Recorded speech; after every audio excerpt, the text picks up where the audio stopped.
I found the will tucked between an unpaid internet bill and a coupon for frozen lasagna. It was in a thick cream envelope, one of those formal ones you don't touch unless someone's died or someone's being written off. Turns out, in my case, both were true. Everything was left to my younger sister Madison. The house, the $450,000 in savings, my mother's diamond wedding ring. Not a single line mentioned me, not even a courtesy sentence. The same Madison who once spent her entire tax return on a retreat to realign her energy, and then called me in tears when her car got repossessed the next month. I stared at the page in silence. 3 years of mortgage payments from my own pocket, thousands of dollars in repairs, winter utility bills, surprise dental emergencies, late-night pharmacy runs in snowstorms, every sacrifice I made so they could keep that house, and somehow I'd been edited out of the story. When I confronted them, my father barely looked up from his coffee. "You're stable, Rachel. Madison still needs help." My mother offered me a look of pity. She's always felt like the forgotten one.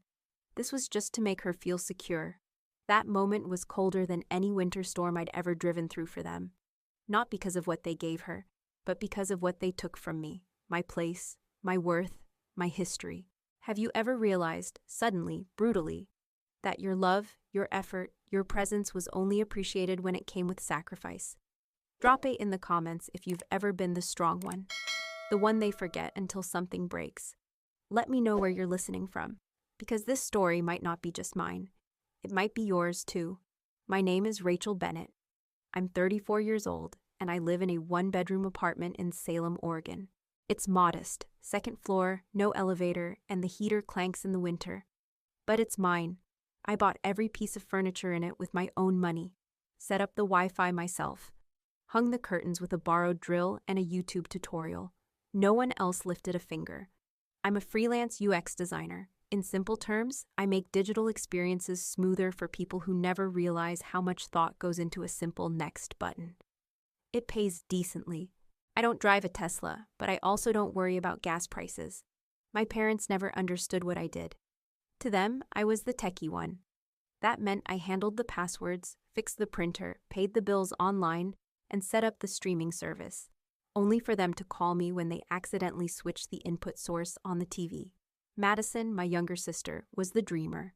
She bounced between projects like dandelion fluff, never quite landing. There was a year she wanted to be a wedding planner, then a yoga instructor, then she tried vlogging for YouTube. She never lasted more than 6 months in anything, but Mom always said, "She's creative, Rach. You know how sensitive souls can be." Meanwhile, I was showing up every Sunday, rain or shine, bringing groceries, repainting the porch, managing their health insurance when Dad forgot to re-enroll, fixing the leak in the basement that made the whole place smell like mildew for weeks. Then came the day I discovered the foreclosure notice. They hadn't told me. It was lying face down on the kitchen table. Final notice, $17,000 past due. I didn't yell, didn't cry, I just paid it. That's what I did. That's what I always did. Step in, cover the gap, make the shame disappear so they wouldn't have to carry it. And every time I brought it up, why I was the only one contributing, why Madison didn't help, they had the same answer. "She's still figuring things out. You've always had it more together. You're the strong one." I told myself that being the strong one was a gift, that I didn't need acknowledgement, that love was shown in different ways. But over the years, love started to look an awful lot like silence, like being left off group texts, like not being asked how I was doing, only what I could do, like getting a frantic phone call every time Madison forgot her PIN again, but no birthday card on mine. Still, I kept showing up, because I believed that loyalty meant endurance, that family meant staying, even when it hurt. And then I found that will, and I realized I'd been staying in a house that was never mine. After I found the will, I didn't call anyone, didn't demand answers, didn't cry or scream or send some passive-aggressive group text. I just disappeared. I needed to know if my absence would register, if they would notice the silence the same way they'd always noticed when I was 10 minutes late delivering groceries. A week passed, then 2. No calls, no texts, nothing. On the 15th day, a message popped up on my phone. Not from my mother, Not from Madison, but from my father. Mortgage payments due next Thursday. Let me know when it's covered. No greeting, no, hey, how are you? Just the assumption that I would still show up, still pay, still carry. I stared at that message until my thumb started to go numb. And then I typed, "You might want to ask Madison. The house is hers now, isn't it?" I put the phone down. I felt the tiniest flutter in my chest. It wasn't rage, it was relief. Like releasing a weight I'd forgotten I was even holding. 5 hours later, my mom texted, "Rach, honey, don't do this. Can we please talk? This was never about choosing her over you. You've always been so strong. We didn't think you'd care. Didn't think I'd care. That was the part that got me. Not the money, not even the betrayal, but the idea that they thought I was unbreakable to the point of being disposable." Later that night, I got a string of messages from Madison. "OMG, you're being so dramatic. I didn't even ask for the will to be like that. It's not even that much money. Chill. I'm sorry you feel that way, but this isn't about you." I didn't respond. Instead, I opened my banking app, went straight to the bill pay section, and one by one, I canceled every automatic payment tied to their lives. Mortgage, gone. Utilities, canceled. Home insurance, not my problem anymore. The shared checking account I used to refill whenever things got tight. Emptied my contribution, locked my access. For years, I told myself it wasn't about the money. And it wasn't. It was about the pattern, the assumption that I'd always be there, no matter how little they gave back, that I would keep showing up, no matter how invisible they made me feel. I used to lie awake at night worrying about their heating bill, about Mom's blood pressure, about whether Madison was feeding the dog she could barely afford. Now, for the first time, I laid down in my bed, pulled the blanket over my shoulders, and let the silence cradle me. No buzzing, no guilt, just stillness, and the quiet beginning of a boundary. The next morning, I woke up before my alarm, not because of anxiety or dread, but because my body, for once, didn't feel like it was preparing for war. I made coffee, sat on my tiny balcony wrapped in a thrifted sweater, and realized I hadn't started the day with a mental checklist of what everyone else needed from me. That silence, it was addictive, so I leaned into it. I opened the family calendar on my phone and removed every reminder. Dad's prescription refill dates, Madison's rent grace periods, Mom's Wi-Fi reset schedule. Then I dug into the shared Dropbox folder we'd used for over a decade. Bank statements, scanned receipts, house repair photos, Madison's credit card disputes, all labeled, all organized, all maintained by me. Delete, delete, delete. There was something sacred about reclaiming digital space, like erasing the fingerprints of a version of myself I no longer owed to anyone. Later that day, my mom called. I didn't answer. She left a voicemail. "I just need to know why. Why now? Why like this?" I almost replied. Almost explained how every year I delayed buying a decent winter coat so they could catch up on utilities. How I passed on 2 job opportunities because I couldn't move further away. How I once missed a friend's wedding to repaint their guest room before Madison's latest career pivot. Brought a photographer over. But I didn't. Because if they didn't see it by now, words wouldn't fix it. That night, I walked past the mirror in my hallway and actually paused. Not to check my outfit, but to look. And I saw someone I hadn't noticed in years. Not the fixer, not the planner, just Rachel. She looked tired, but free. The next weekend, I did something I hadn't done in a decade. I drove out of town. No plan, no purpose. Just me, my new camera, and a playlist of songs I hadn't listened to since I was 22. I stopped by a quiet lake 2 hours north, snapped photos of the light bouncing off the water, a couple holding hands on a bench, a child throwing rocks like they were skipping stars. I sat on a rock and cried, not out of sadness, but because I didn't remember the last time I let myself feel anything without having to make sense of it for someone else. And in that moment, I made a decision. A final, irreversible decision. I wasn't going back. Not to Sunday check-ins, not to guilt-ridden payments, not to being the emotional janitor for a family that only noticed me when something was broken. They'd left me out of the will. Now, I was leaving them out of the plan. My plan for peace, for healing, for a life that finally had my name written all over it. Back in Salem, I turned my quiet rebellion into something more structured. Not a tantrum, not revenge, just logistics. First, I called the bank and made sure my name was officially removed from all co-signed documents connected to the house. I had added myself to help years ago, back when the foreclosure notice first arrived, and no one else had a credit score above 600. Now, I wanted out. The woman on the phone asked, "Are you sure you want to do this?" I smiled and said, "More sure than I've ever been about anything."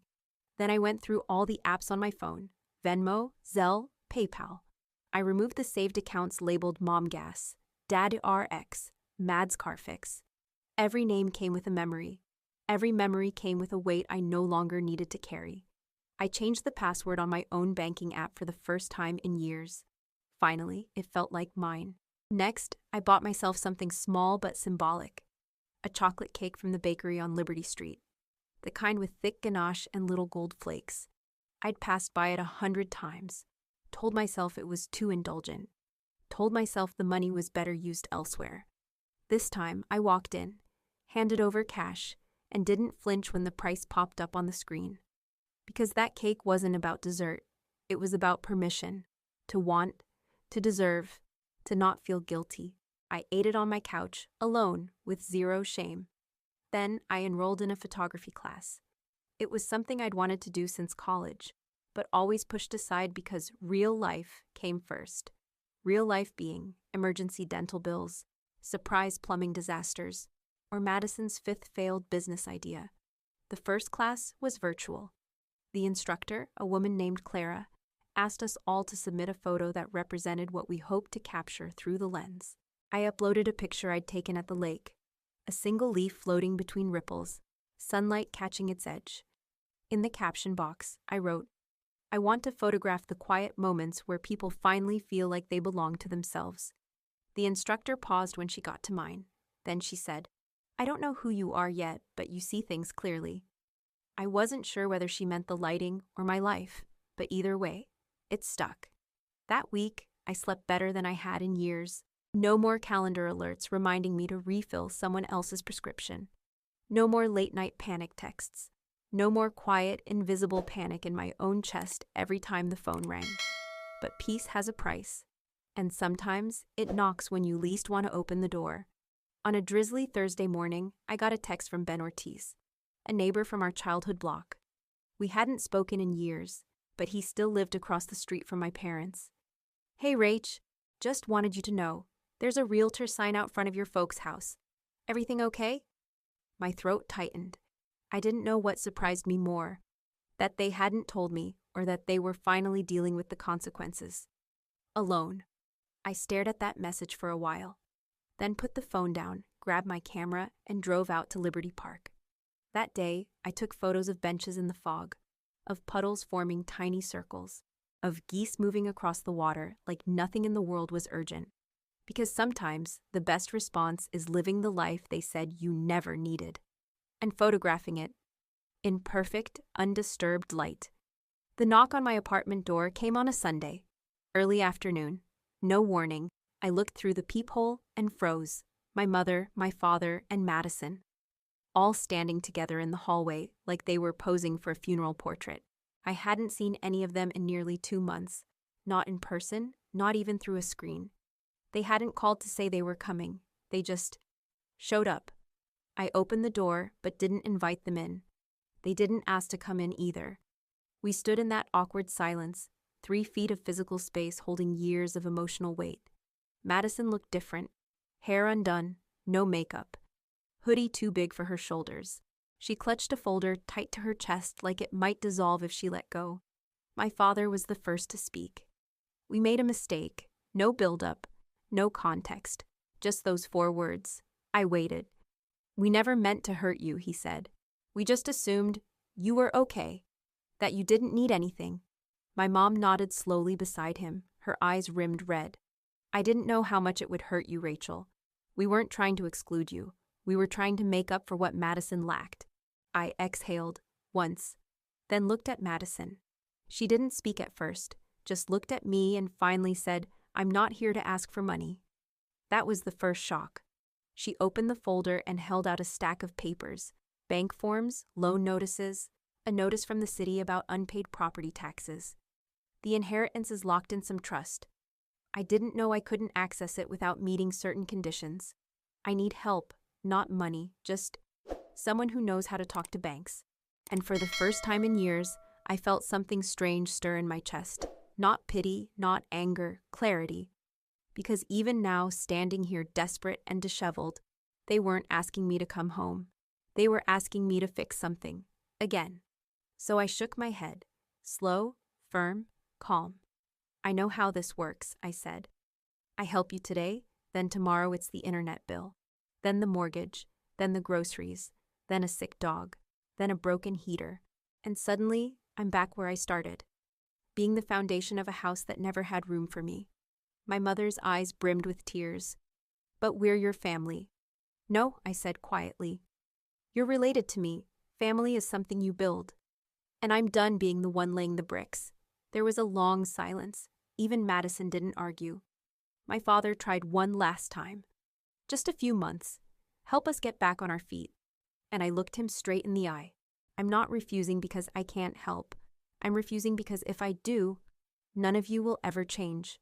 That hit, harder than shouting ever could. I stepped back and gently pulled the door halfway shut. Then I paused. "I hope you find a way," I added. "Truly, but I'm not the way anymore." I closed the door, not with a slam, with a soft click that echoed louder than any fight we'd ever had. And on the other side of it, for the first time, I felt like Rachel, not their fixer, not their backbone. Just a woman who finally chose peace over pleasing. The days that followed were strangely still. No new knocks, no texts, just the quiet hum of a life finally belonging to me. Then came the posts. I hadn't blocked them, just muted the notifications, hoping maybe they'd retreat into reflection. But instead, they retreated into performance. The first came from my mother, a Facebook post with a blurry photo of the house, captioned, "It's heartbreaking when your child, the one you loved and raised, turns her back on you when you need her most." Dozens of sympathetic comments followed, people I hadn't seen since childhood piling on, offering prayers, advice, and thinly veiled judgment. Then came Dad. An account he hadn't used in 2 years suddenly lit up. "We tried everything. We loved both our daughters, but when it mattered, some people just disappear."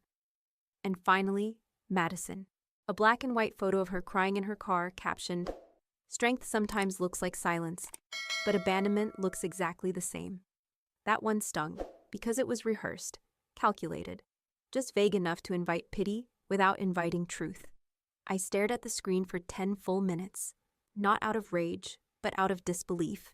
After everything, after being the safety net, the financial backbone, the silent soldier, this was how they chose to be seen, as victims of my boundary? I thought about letting it go, staying silent, taking the high road. But then I remembered, silence had always been my cage. So this time, I picked the truth. I didn't post a rant. No long-winded, "Here's my side of the story." Instead, I posted one photo. A scanned copy of the will. The one with Madison's name and only Madison's name. Then I posted a second image. A spreadsheet of mortgage payments made from my account, 3 years' worth. Then one final screenshot. A message from Mom asking me for $2,900 just 2 weeks after leaving me out of their legacy. Captioned simply, "Silence is not agreement. It's protection. But since you wanted a story, here's mine." I didn't respond to the comments, didn't defend, didn't explain. Because for once, the truth was enough. Raw, quiet, unapologetic. By the end of the week, my mother's post was gone. My dad deactivated his account, and Madison changed her profile picture to a black screen. Her signature move when drama didn't go her way, but I didn't celebrate. There were no victory laps, no feeling of conquest. Because it wasn't about winning, it was about release. And that release gave me room to live. I focused on my photography again. The class I'd started became more than a distraction. It became a doorway. A local coffee shop asked to feature my work. 12 prints, all taken in quiet moments. sunlight hitting cracked sidewalks, a bench half hidden by vines, an old woman feeding birds in the morning haze. The opening night wasn't glamorous. No speeches, no gallery buzz. Just warm lights, soft music, and a few people sipping coffee, gazing at images of stillness and solitude. A woman approached me, eyes misty. "Your photos, they feel like what I've been trying to say for years." I smiled. Didn't say much, just nodded. Because I knew what she meant. I'd spent years screaming in silence. Now I was letting the light speak for me. And for once, it was enough. So what do you take from Rachel's story? Is it that family can betray you in silence just as much as they can in words? That being the strong one doesn't mean you deserve less. It just means they expected more from you, for free. Because Rachel didn't walk away out of pride. She walked away because she was tired of begging for a seat at a table she helped build, but was never invited to sit at. And maybe, just maybe, you've been there too. Maybe you were the one who showed up, who stayed, who paid, who carried. And when the time came, you weren't even acknowledged. If that's you, I want you to know something. You are not selfish for saying enough. You are not cruel for setting boundaries. And you are not less worthy just because they failed to see your value. Sometimes healing looks like walking away. Sometimes peace is earned in silence. And sometimes choosing yourself is the most radical love story you'll ever live. So tell me, have you ever had to choose yourself over people you once would have broken for? Drop me in the comments if this story hit a nerve. Let me know where you're watching from. And if you were rooting for Rachel, vote number 2. If you think she should have stayed silent, vote number 7. And if stories like this make you feel seen, if they give voice to what you've held in too long, subscribe to EN True Tales, so you never miss another true tale of karma, courage, and reclaiming your worth. We post new stories every day, one truth at a time. You're not alone, not here, not ever.